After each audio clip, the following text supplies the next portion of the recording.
Hello, welcome to legal awareness web series.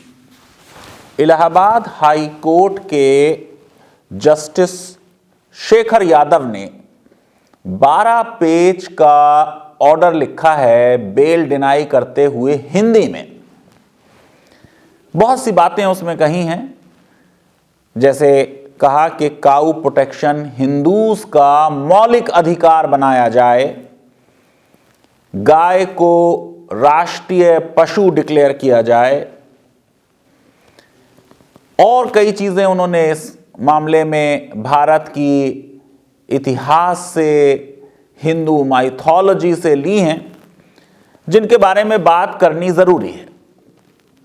मैं justice Shekhar Yadav का समर्थन करता हूं कि गाय को राष्ट्रीय पशु डिक्लेयर किया जाए, और क्योंकि थोड़ा बहुत संविधान मैंने समझा है, हिंदुओं का मौलिक अधिकार, यह सेंटेंस भारत के संविधान में फिट नहीं बैठता।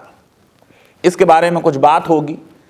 और सबसे बड़ी बात जो हम कई वीडियो बना चुके हैं काऊ प्रोटेक्शन से रिलेटेड, भारत के लीडिंग वेटरनरी साइंटिस्ट समद साहब को हमने इंटरव्यू किया था, क्योंकि रियल मसला यह है कि जो गाय के लिए कानून बना बना कर हम कर रहे हैं, उससे देश में गायों की संख्या बढ़ क्यों नहीं रही। इतने लॉज बनाए गए, देश की अधिकतर राज्यों में 50 के दशक में ही, नेहरू की जिंदगी में ही कानून बना दिए गए, और पिछले 5-7 सालों में उन कानूनों में सजाएं बढ़ा दी गईं, प्रावधानों को और सख्त और कठोर कर दिया गया, लेकिन मकसद हासिल नहीं हो रहा। देश में काउस का नंबर क्यों नहीं बढ़ रहा उस प्रोपोर्शन में जिसमें भैंसों का नंबर बढ़ रहा है? यह मूल प्रश्न है, और इस प्रश्न से हमें भागना नहीं चाहिए।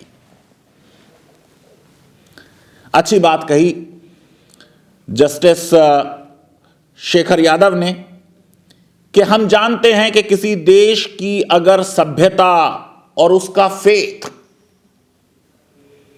अगर उसको चोट पहुंचती है तो देश कमजोर हो जाता है। क्या एक ही फेथ किसी देश का होता है? क्या भारत का एक ही फेथ है? ये जरा कंट्रोवर्शियल मामला है। मुद्दा क्या था? एक बेल का और जमानत का मामला है। देखिए, हमने बेल के सिलसिले में कितने वीडियोस बनाए हैं, और मैंने कहा है कि बेहतर यह है कि बेल का ऑर्डर ब्रीफ हो, बेल का ऑर्डर फैक्ट्स पर हो। गाय की चोरी का मामला है, 379 इंडियन पीनल कोड का, और फिर सेक्शन 3, 5, 8 और 7 protection of cow slaughter act UP का, उसका मामला है। यह कोई मजहबी मामला नहीं है। बकरी की चोरी, मुर्गी की चोरी, भैंस की चोरी, चोरी किया हुआ मांस इस्लाम में खाना अलाउड नहीं है।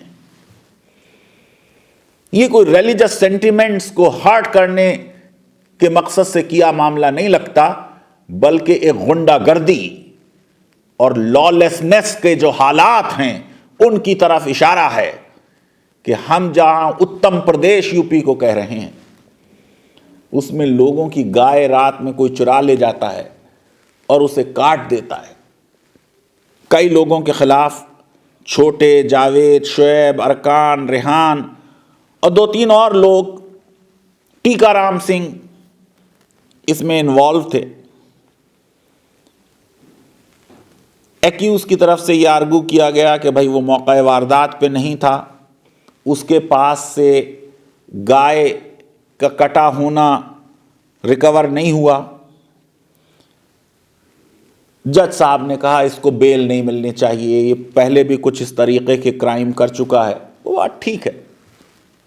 आपको मालूम है कि इलाहाबाद हाई कोर्ट ही नहीं, 120 केसेस में जो एनएसए यूपी सरकार ने लगाया था उसमें से 90 में क्वैश किया और 30 केसेस उनमें काउ स्लॉटर के एलिगेशंस पे थे जिसमें एनएसए गलत लगाया गया था। जस्टिस यादव ने गाय के इस्तेमाल और उसके यूजेस की बात की कि मां के रूप में जाना जाता है, भारतीय देवत्व के रूप में उसकी पूजा करते हैं। और बड़ी अजीब बात कही कि उन्होंने कहा इस सब का वैज्ञानिक आधार है। और भी बहुत से एनिमल्स हैं जो यूजफुल हैं, कितना गाय का वैज्ञानिक आधार है इस पर तो साइंटिस्ट बेहतर बोल सकते हैं, लेकिन अधिकतर साइंटिस्ट ये नहीं मानते कि गाय, जैसा कि जस्टिस यादव ने लिखा है, कि अकेला ऐसा जानवर या पशु है जो ऑक्सीजन ही लेता है और ऑक्सीजन ही छोड़ता है। हमारे राजस्थान के भी एक जज साहब कह चुके हैं कि मोर देखिए अपने आंसुओं से मोरनी को प्रेग्नेंट कर देता है। मैं समझता हूं कि साइंस के बारे में जब स्टेटमेंट्स कहीं पर आए तो उन पे थोड़ी रिसर्च होनी चाहिए, लॉयर्स को, जजेस को हेल्प करना चाहिए उस रिसर्च से। जस्टिस शेखर ने कहा 33 कोटि देवी देवता गाय में निवास करते हैं। और एक बात उन्होंने बहुत अच्छी जजमेंट में रिकॉर्ड की जो कि फैक्ट भी है, कि भारत के इतिहास में अगर आप जाएं तो न सिर्फ महाराजा रंजीत सिंह बल्कि बाबर, हुमायूं और अकबर और इवन जहांगीर, इन्होंने भी गौ हत्या के विरुद्ध सख्त कार्रवाई की। और फिर उन्होंने बहुत उलेमा का नाम कोट किया, मौलाना मोहम्मद अली, शौकत अली, हकीम अजमल खां, अब्दुल बारी, अहमद मदनी और कई नाम लिए जिन्होंने गौ हत्या के विरुद्ध बयानात दिए और उसको अपोज किया। हसन निज़ामी की किताब तर्क गौकुशी का जिक्र किया। जमीयतुल उलमाए हिंद ने जो बयानात दिए हैं गौ हत्या के विरुद्ध, उनको कोट किया। अब रियल मुद्दा यह है कि जो दूसरा उनका मामला है, जैसे मैंने कह दिया गाय को यकीनन राष्ट्रीय पशु घोषित कर देना चाहिए, कि इसको हिंदुओं का मौलिक अधिकार बनाया जाए। पहली चीज तो यह कि कोई भी मौलिक अधिकार किसी धर्म विशेष या किसी एक कम्युनिटी के लिए नहीं बनता। जो अल्पसंख्यकों को अधिकार दिए गए हैं उसमें यह नहीं कहा गया कि यह मुसलमानों के लिए हैं या ईसाइयों के लिए हैं। आपको मालूम है मैंने कई वीडियो बनाए हैं, हमारी प्लेलिस्ट में आप देखें, जिसमें मैंने बताया कि हिंदू भी अल्पसंख्यक होते हैं। कुछ राज्यों में वो धार्मिक अल्पसंख्यक हैं, कुछ राज्यों में वो लिंग्विस्टिक माइनॉरिटी। फिर अगर एक मौलिक अधिकार बन भी जाए तो उसका दूसरे मौलिक अधिकार से टकराव होगा। एक बुरा असर यह होगा कि गुंडागर्दी शुरू हो जाएगी, गौ रक्षा के नाम पर लोगों को हैरेस किया जाएगा, मॉब लिंचिंग होगी, लॉ को अपने हाथ में लिया जाएगा, काउ विजिलेंटिज्म बढ़ेगा। प्रधानमंत्री जी खुद उसकी निंदा कर चुके हैं। अगर दूसरा यह कहे कि यह मेरा मौलिक अधिकार है कि मैं जो चाहूं खाऊं, तो फिर कैसे तय होगा कि किसका मौलिक अधिकार बड़ा है? आपको मालूम है कि सुप्रीम कोर्ट ने प्राइवेसी के जजमेंट में क्या कोई खाता है, इसको इंफॉर्मेशन प्राइवेसी, कुलिनरी फ्रीडम का हिस्सा माना है और कहा है कि राज्य ये डिक्टेट नहीं कर सकता। तो किसी लॉ से ये कहना कि आप क्या खाएं क्या ना खाएं, ये बहुत मुश्किल होगा। डी.एन. झा की किताब अगर पढ़ें तो वो कहते हैं कि अगर एंशिएंट हिंदू लिटरेचर और सोर्सेज में देखें तो बहुत वर्षों तक गाय का मांस डेलिकेसी की तरह अतिथियों को ऑफर किया जाता था। अगर हिंदू क्रिमिनल लॉ देखें तो गाय की किलिंग एक माइनर ऑफेंस था, लेकिन मुझे एतराज नहीं है। कई जजेस, कई पॉलिटिशियन कह चुके हैं पहले भी कि इसको होमिसाइड बना देना चाहिए, तो बहुत अच्छी बात है। इंडियन पीनल कोड में मर्डर की डेफिनेशन में हम गौहत्या भी लिख दें, कोई बात नहीं है। लेकिन मौलिक अधिकार एक खास कम्युनिटी का बनाना संविधान के विरुद्ध होगा। यह भी कहा जस्टिस यादव ने कि जो बूढ़ी गाय हो जाती हैं वो भी बायोगैस में बहुत मदद करती हैं। हनीफ कुरैशी के जजमेंट को कोट किया, गो के शायद टाइपोग्राफिकल मिस्टेक है, उसको अब्दुल कुरैशी कह दिया। सुप्रीम कोर्ट का पुराना जजमेंट है, लेकिन हनीफ कुरैशी में टोटल प्रोहिबिशन नहीं है।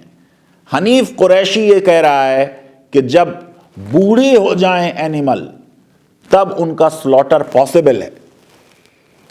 और एक बात बहुत अच्छी जस्टिस यादव ने की, जिसके लिए मैं उनकी प्रशंसा करना चाहता हूं, वो हमारी समाज की रियलिटी सामने रख दी कि जो लोग गौ रक्षा की बात करते हैं और फिर गौशालाएं बनाते हैं, सरकार से पैसे लेते हैं, वो गौ भक्षक बन जाते हैं।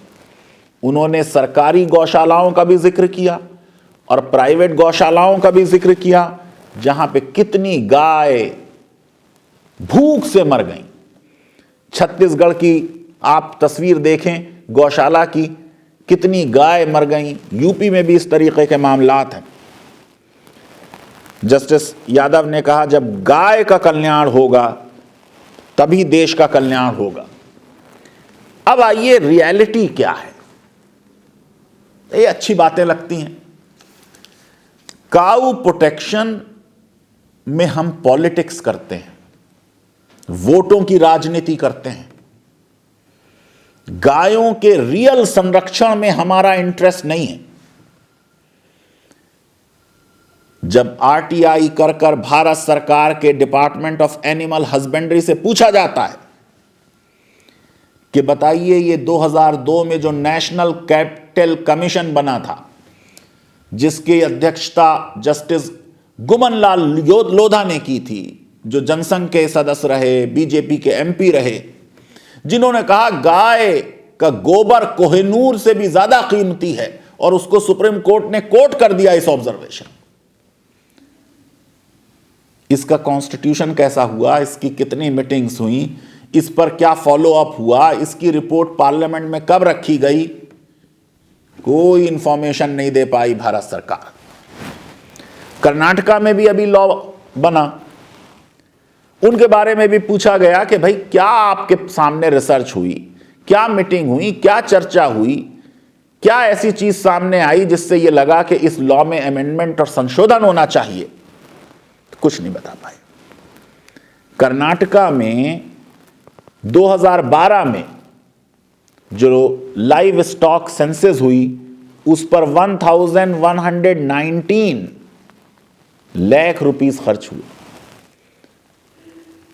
जो 2019 में सेंसस हुई उसमें 1200 लाख रुपीस खर्च हुए। लेकिन कोई रिकॉर्ड किसी मीटिंग का नहीं है कि कैसे गायों को संरक्षण दिया जाए, क्या उनके मसाइल हैं। 2007 से 2019 तक इन मिल्क काउ प्रोपोर्शन 12 साल में इंक्रीज किया है सिर्फ 3.5%। आपको मालूम है जैसे लोगों की जनसंख्या होती है ऐसे ही कैटल की भी सेंसस होती है, लाइफ स्टॉक सेंसस होती है। अगर आप देखेंगे तो आप पाएंगे कि 1951 में जब सेंसस हो रही है तो 155 मिलियन गाय हैं, और जब 2019 में जनसंख्या हो रही है, लाइव स्टॉक सेंसस हो रही है, तो 192 मिलियन गाय हैं। मतलब क्या हुआ, कि हर साल सिर्फ 0.5 मिलियन कैटल बढ़ रही हैं। हर स्टेट में लॉ है जो काउ स्लॉटर को प्रोहिबिट करता है।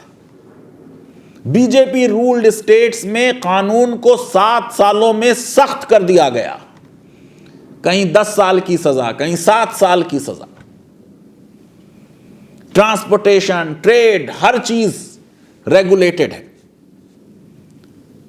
लेकिन हर साल सिर्फ 5 लाख गाय बढ़ रही हैं।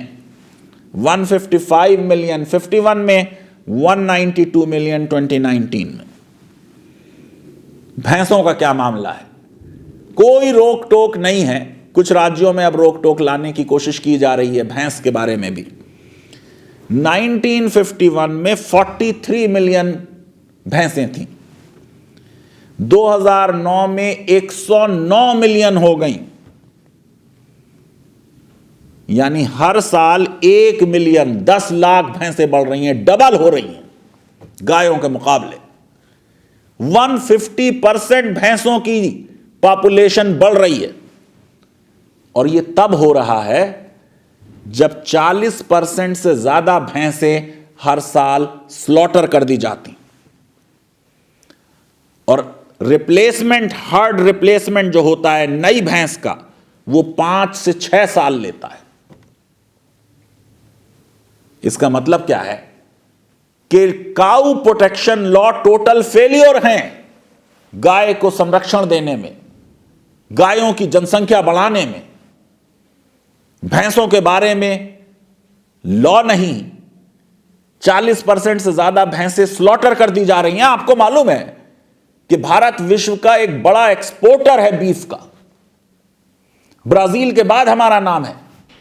इन 7 सालों में हमने बीफ एक्सपोर्ट पर बैन नहीं लगाया, जबकि हमने बात पिंक रेवोल्यूशन की थी। अनरेगुलेटेड बफेलोस की तादाद गायों के मुकाबले डबल स्पीड से बढ़ रही है, जबकि उनमें से 40% काट भी दी जा रही हैं। इसका मतलब किसी लॉ से गाय का प्रोटेक्शन नहीं होगा। लेकिन यकीनन गाय को राष्ट्रीय पशु डिक्लेयर किया जाना चाहिए। अगर सरकार समझती है कि काउ स्लॉटर को एक होमिसाइड बनाकर 299 और 300 इंडियन पिनल कोड में मर्डर की तरह और culpable homicide not amounting to murder की तरह सजा दी जानी चाहिए, तो दे दी जाए, ताकि यह सियासत खत्म। मुसलमानों ने हमेशा काउ स्लॉटर के विरुद्ध आवाज उठाई। लीगल अवेयरनेस वेब सीरीज अगर आपको पसंद आती है तो मेरी रिक्वेस्ट है कि हमारे इस वीडियो को वाइडली शेयर करें और हमारे चैनल को सब्सक्राइब करें और बेल आइकन और लाइक क्लिक करें और साइंटिफिक टेम्पर अपनाएं, मिथ्स पर ना जाएं, सियासत ना करें, रियल में गाय के संरक्षण के लिए कॉन्क्रीट साइंटिफिक प्रयास करें। धन्यवाद।